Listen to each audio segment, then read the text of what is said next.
Welcome back. You're watching Buy Now, Sell Now, and ET Now, a show where we get you answers for all of your stock-related queries. Remember, viewers, you can connect to us live on the WhatsApp number that will be flashing on your screen in a short while from now. Do remember, each time you write to us, you need to mention your name, the stock that you're looking to invest in, mention that name as well, along with the buy price, the quantity, as well as the time horizon. That way, we will guide you better. Take your queries to our experts. But for now, let's take a look at what the markets are doing, because as you can see, we have come off from the day's highest point, but we've hit a fresh record high level on an intraday basis, both for Nifty as well as Sensex. Talking about the broader markets, that's where the cut is pretty sharp at this point in time, because you saw the broader markets actually shaved off almost 1% from the day's highest point, rather over 1% from the day's highest point. That's the mid-cap index, that's down about 1% or so.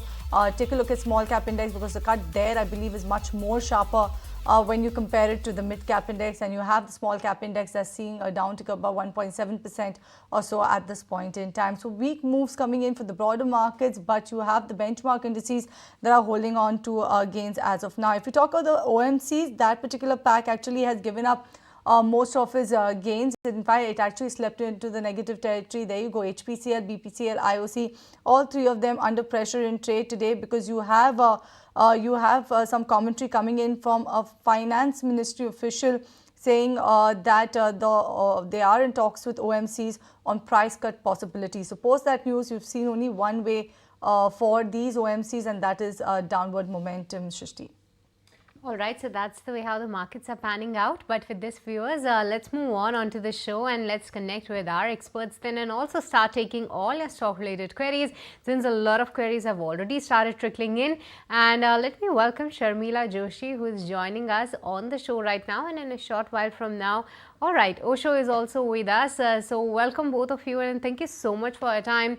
And let me kickstart with the first query that I have, and this one is coming from Kaushik Mitra. Sharmila, good morning. Let me take it from you. And Kaushik Mitra wants to know that at this price point, do you like stocks like REC, IRFC, any of the stock for a fresh investment, and where he can hold for the next 1 year? So I think between IRFC and REC, I prefer REC. But I think the only point, I think IRFC is also okay. But I think the thing that you need to keep in mind is that these stocks have had a huge run-up. And the reason I like REC better is that I see better prospects for that sector going forward, which is why I prefer REC. But I think both stocks are good. You must just keep in mind that because of the run-up, you may not see the kind of gains, you may not see the kind of returns they have given in the last couple of years. Having said that, the returns for REC, I expect them to be decent going forward. So yes, I think, as I said, I prefer REC between the two. All right. A very good morning to you, Sharmila. Good morning to you as well as Osho. Let me take this next query coming from RJ, writing to us from Vizag. And he has purchased PFC at a price of around 535 rupees per share, sitting at a loss of about 11% or so. Should he wait for a bounce back, or go ahead and look to actually book out those losses? What's your take coming in on that particular counter? We had Sharmila just briefly touch upon REC. What's your take on PFC, Osho? Because after the sharp run-up that these counters have seen, there has been some sort of a correction, which has actually been across the board when you talk about the PSU names. What's your take now on PFC? Because our viewer has bought it at a higher end of the price band, 535. View remains the same for both. Go ahead, Sharmila. I'll take it from Osho after you've completed your view on PFC. So as I was saying, the view remains the same, and because I'm positive on the sector, and as I said, even for REC, we saw the stocks go up a lot, because at that time there was a little bit of a mispricing, and you saw that catch up happening in price. Now I think the gains will be more gradual, because as the book increases, and it will follow the standard sort of returns that stocks get formula, unless you once again see that excitement building into PSU. So from that perspective, I think both REC and PSC look good to me. But as I said, you need to temper down your expectations in terms of returns, and you need to be invested in the stock for a longer period. All right. Osho, what's your take then coming in on PFC, given the fact that the buy price has been a higher end of the price band, right? 575. Our viewer may have thought of entering, or may have felt that it was safe to enter PFC now, because given the fact that the rally looked like it would sustain, but that's not happened, that's not transpired. The stock is also given up from those elevated levels. On technical front, how does PFC look to you? Well, my views are also very much in line that I'm not very much expecting that there can be very much aggressive movement from here onwards. And even on the technical front, we have seen a decent correction from the zone of 560 towards the zone of 470. And the previous swing high was the previous swing low was approximately around the same level, 470.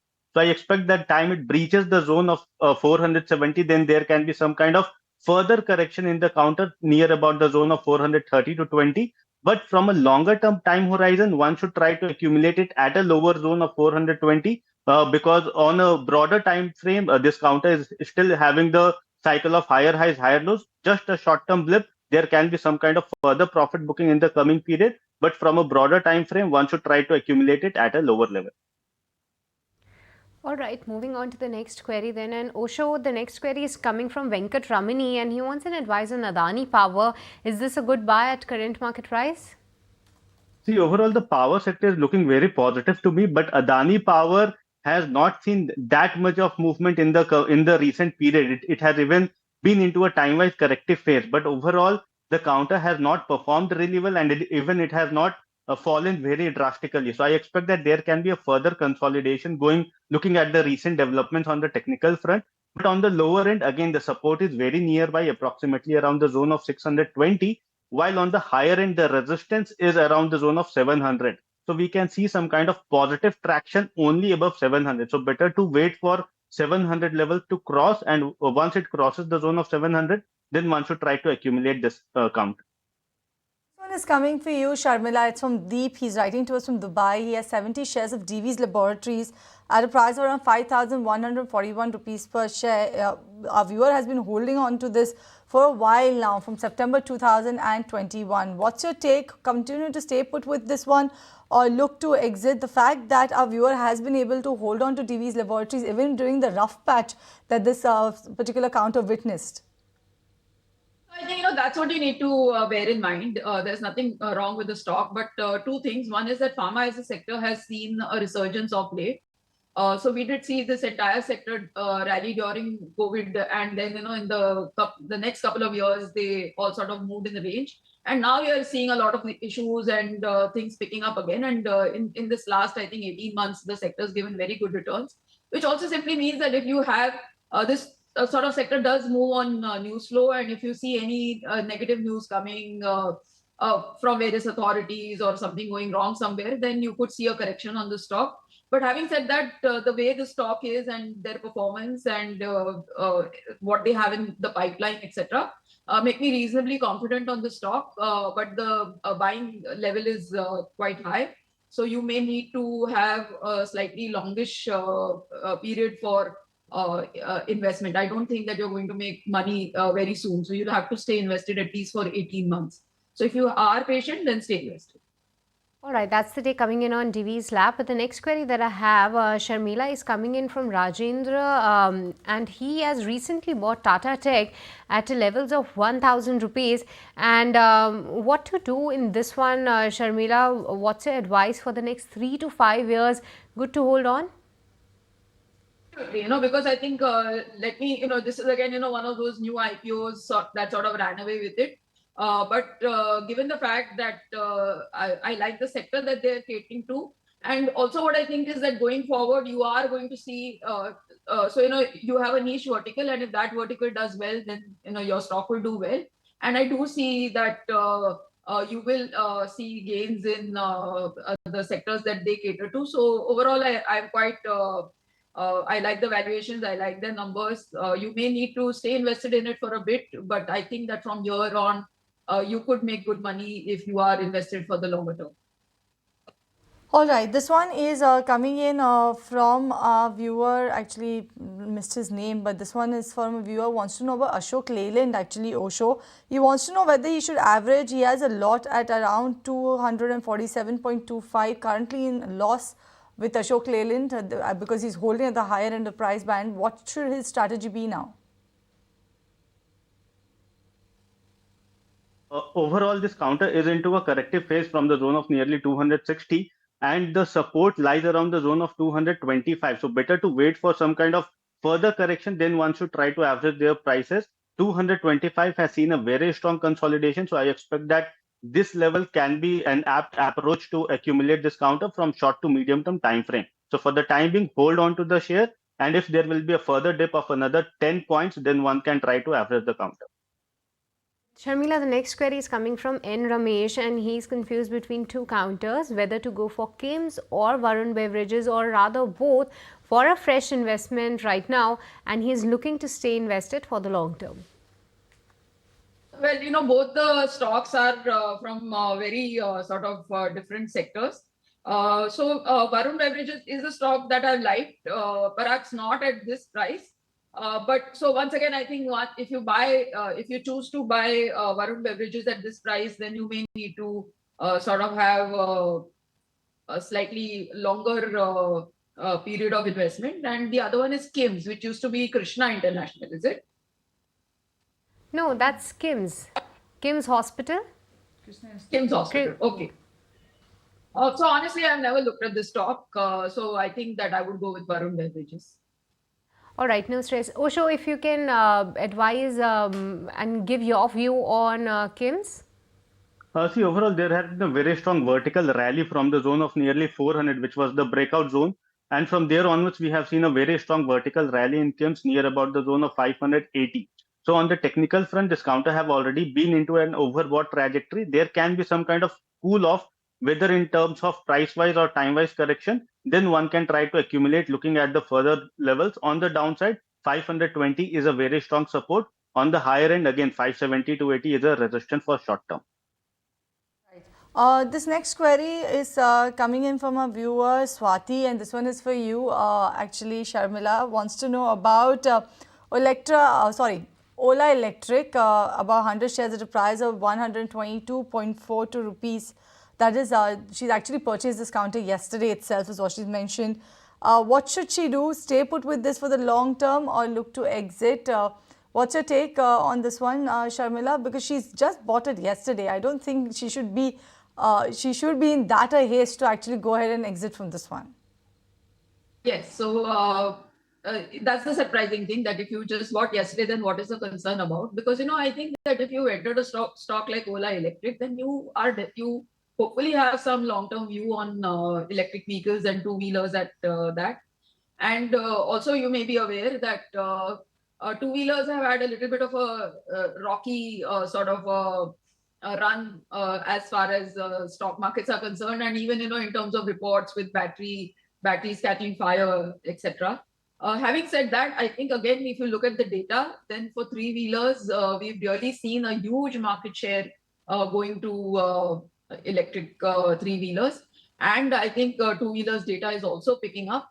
So given all that, I think that it makes a lot of sense to stay invested in the stock, providing you have the patience to be invested in it at least for 12 to 18 months. That's the view coming in on Ola Electric. Moving on, Osho, if you can help Venu to give your take on Dixon Technologies. Is the risk reward favorable to enter Dixon at current levels?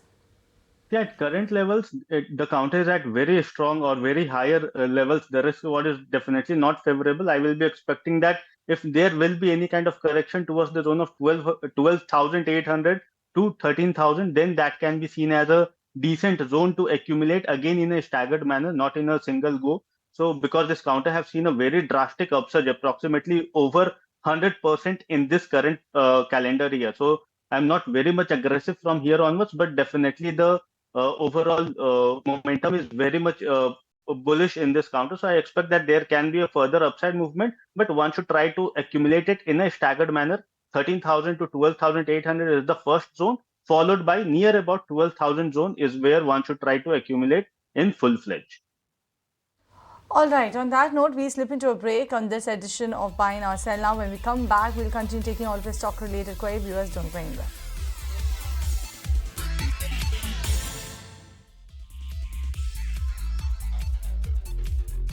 Welcome back to Buy Now Sell Now, and let's keep it going with all your stock related queries there. And Osho, I'm coming to you for the next query because this one is from the F&O segment, wherein Sridhar from Coimbatore is holding call options of Indigo. He's holding 5,000 rupees call at a price of 60 rupees, and today it's trading at just rupees 30. What to do in this one? Is that a sell or hold, Osho?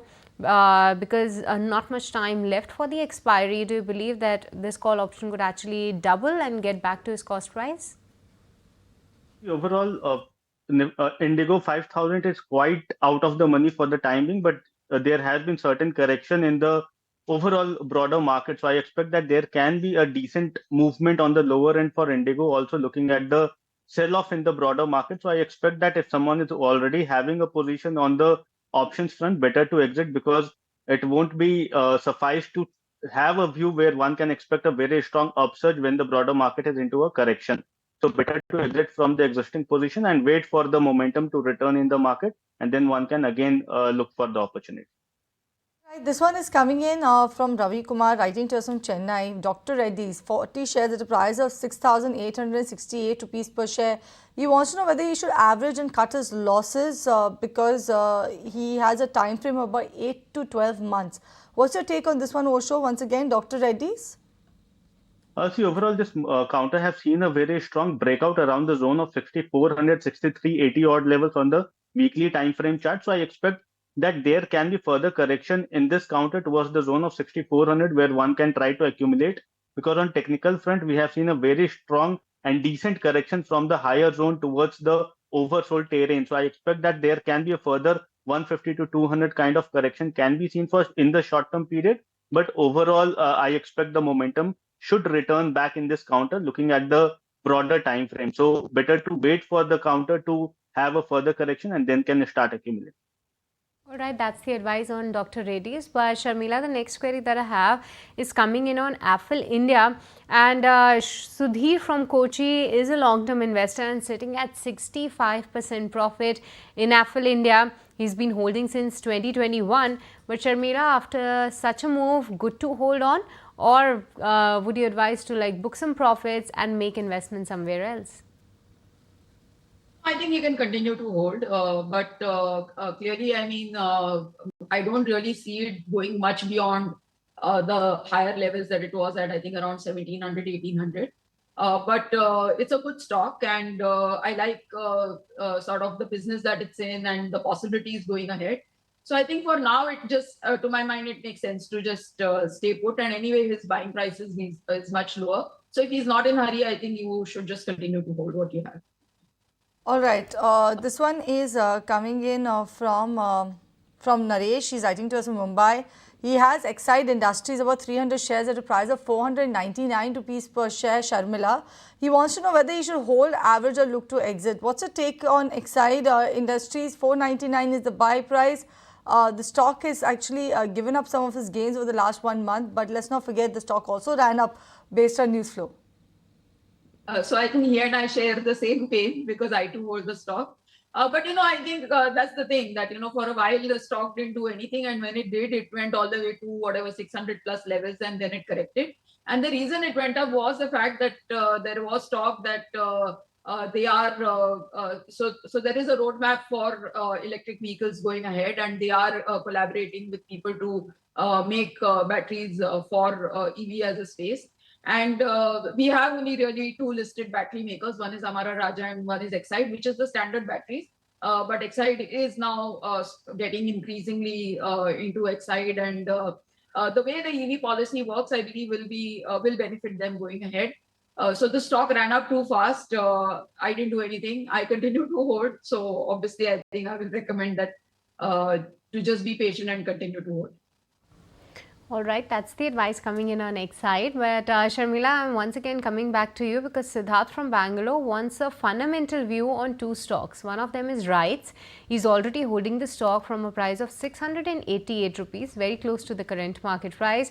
And he also has Berasoft from a price of 673 rupees. But Sharmila, he wants a view for the next 3 to 6 months, what to do in both of these names. So obviously, I don't have a view for 3 to 6 months, but let's just talk of rights first. From a valuation perspective, it is looking expensive. So I don't know whether it can really do anything in a 3 to 6 month period. But having said that, if you are patient, I like the sector that it's in, and from that, the numbers etc. have been decent. So you could continue to hold that if your horizon was longer. Coming to Berasoft, overall mid-cap IT is a theme that I've liked simply because I think as we were talking even in connection with Tata Tech, which is more sort of auto EV focused. So also I think Berasoft, I think this qualifies as a.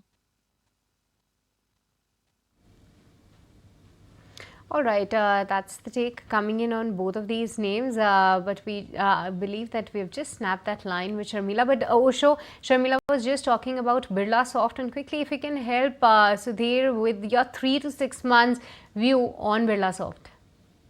See, overall, this counter is very, very positive, but in the recent period, this counter has been into a corrective phase. So I expect the momentum to return in this counter only above the zone of 700, which is the 200-day SMA.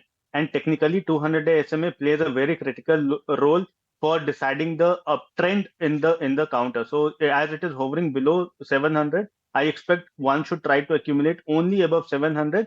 On the lower end, again, 570, 580 is the zone where one should even try to accumulate, but in a staggered manner. Overall, the view is positive, but only above the zone of 700.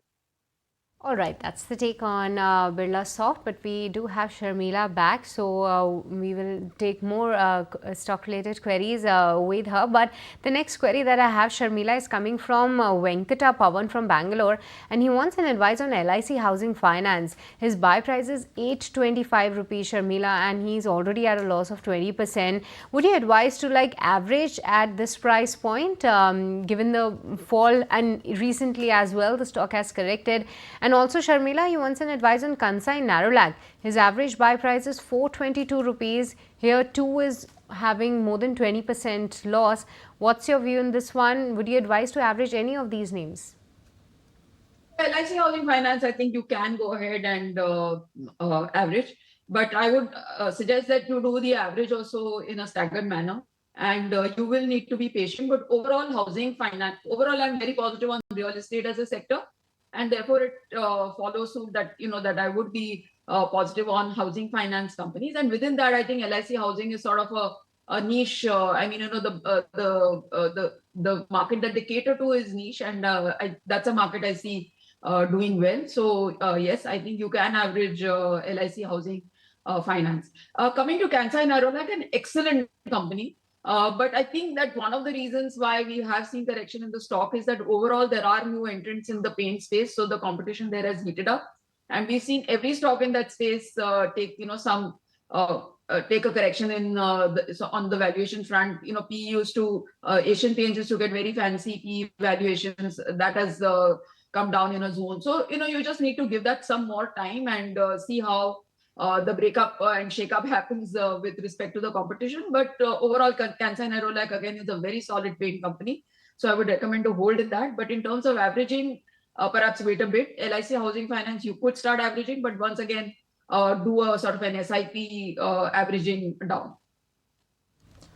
All right, let's just mark the flashes on the bottom of your screen, because Supreme Court has actually rejected the plea coming in, the curative plea that these telecom companies had filed on the recompetition of AGR. So now the Supreme Court has gone ahead and rejected the plea coming in from the telecom companies on the recompetition of AGR. Remember that they were seeking a recomputation on the fact that they believe that the arithmetic errors were prevalent in the AGR computation. So on back of that, you can see Vodafone Idea is the one that is seeing a sharper cut, because this was one of the hopes that if there was a recalculation or recomputation would have actually lowered the burden coming in on Vodafone Idea. So that is one of the reasons why you can see sharper cuts coming in for that one, nosedive coming in for Vodafone Idea. Apart from that, take a look at Bharti Airtel holding on to those levels as of now. In a short while from now, we'll connect with Somit to exactly understand what does this mean, what does this Supreme Court outcome actually means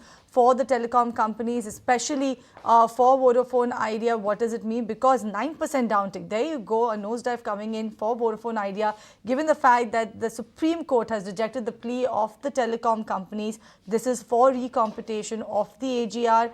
They had filed a curative petition, and they believe that there were arithmetic errors in the computation of AGR. So that is the latest coming in. Indus Towers is down about 8.5%. Remember that Vodafone Idea actually owes dues to Indus Towers. So that's the reason why you're seeing that downtick coming in for Indus Towers as well, on back of this particular news or the development. Somit will be here in a short while to exactly put this into context for us. And Somit, if you're ready, if you could tell us, what does this mean? Why is it so crucial for Vodafone Idea? And now what next for it?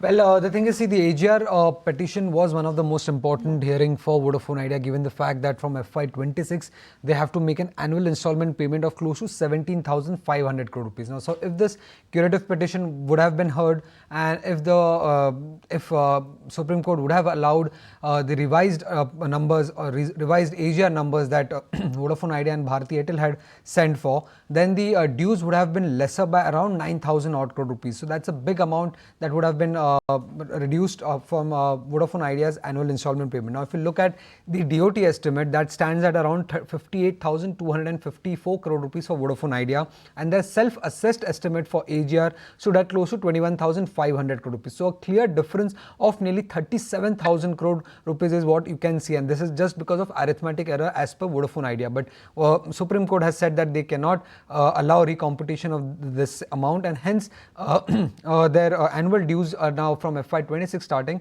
would be close to 17,500 crore rupees. Now, this petition hearing was also important for Vodafone Idea because they were looking to raise close to 20,000 odd crore rupees as a debt from investors, and potential lenders were also waiting for this hearing. So given the fact that now it has come in negative for Vodafone Idea, it might be difficult for the company to go ahead and do a debt raise also, which is very much crucial for the company for the capital expenditure purpose. So if this capital expenditure does not goes through, then again it could be negative for Indus Towers also, because Indus Towers revenue or income is not completely, but very much dependent on that of expansion plans of Vodafone Idea. So overall, we are seeing this negative impact coming in for Vodafone Idea and for Indus Towers also. Now, when it comes to Bharti Airtel, obviously, if this petition would have been heard, it would have been much more positive. But even if they have to pay the higher amount, they are financially at least stable at this moment to pay this dues what is pending that they have to pay to the government currently. All right, Soumya, thank you so much for putting into context what does it mean for Vodafone Idea as well as Indus Towers, because as of now what we are seeing is that Vodafone Idea as well as Indus Towers both are down by 10%, while there's been a bit of a recovery in Bharti Airtel as well. As you see, that Soumya was just highlighting that it could have been some relief for Bharti Airtel as well, but nevertheless it's Vodafone Idea as well as Indus Towers that has been hit the most, and hence the stock price reaction. We are still sticking to the big story, but for now, viewers, it's time to slip into a very short break in this edition of Buy Now Sell Now. Don't go anywhere. We'll be right back with more details on this.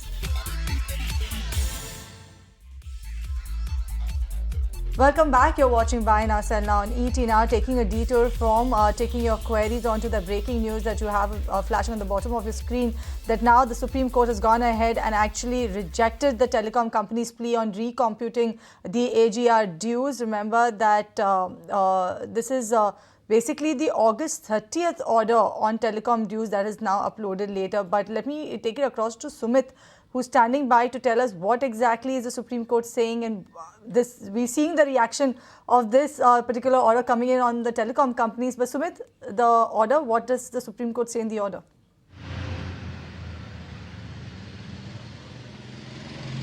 Well, it's a setback to telecom firms. In fact, Supreme Court has rejected the curative petition filed by telecom firms, including Vodafone Idea, Bharti Airtel. They had filed this petition for a non-calculation of AGR dues. Remember, AGR dues or adjusted gross revenues are the basis on which these companies have to pay license fee and other fees. Well, it was there in 2019 judgment. Thereafter, all these companies, they challenged, saying that AGR dues cannot include non-core revenue.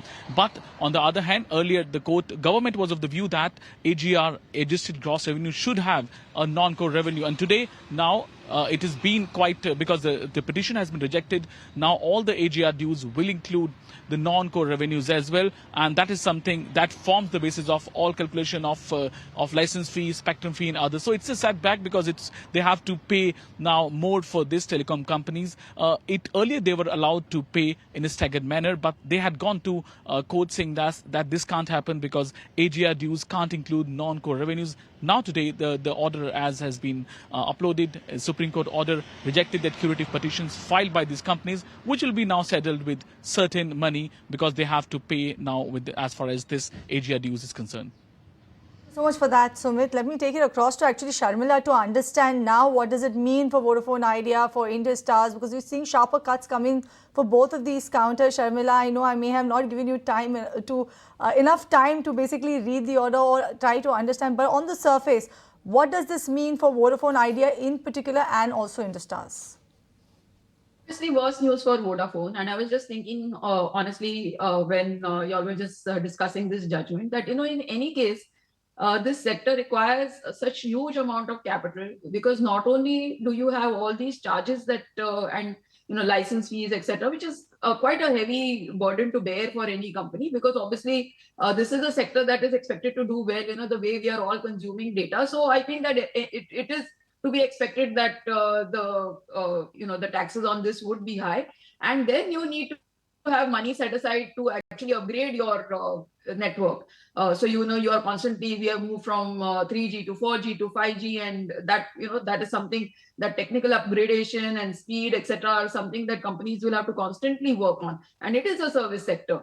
So which again means that you have to you need money. And here we have a company, I was just seeing the data again flashing, the debt they have, the debt to their ratios and how it stacks up, Airtel versus Vodafone. So obviously, I think this is not the best piece of news for Vodafone. In any case, we've had a slew of negative brokerage reports, and then I think this order.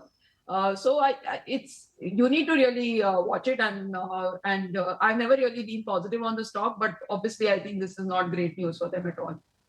Absolutely doesn't look like that as of now, actually, Sharmila. But thank you so much for your view. Thank you so much, Osho, for joining us on the show, actually taking the stock-related queries and answering them. And with that, viewers, we are totally out of time in this edition of Buy Now, Sell Now. But stay tuned. Coming up next is Markets at Noon with Somit and myself.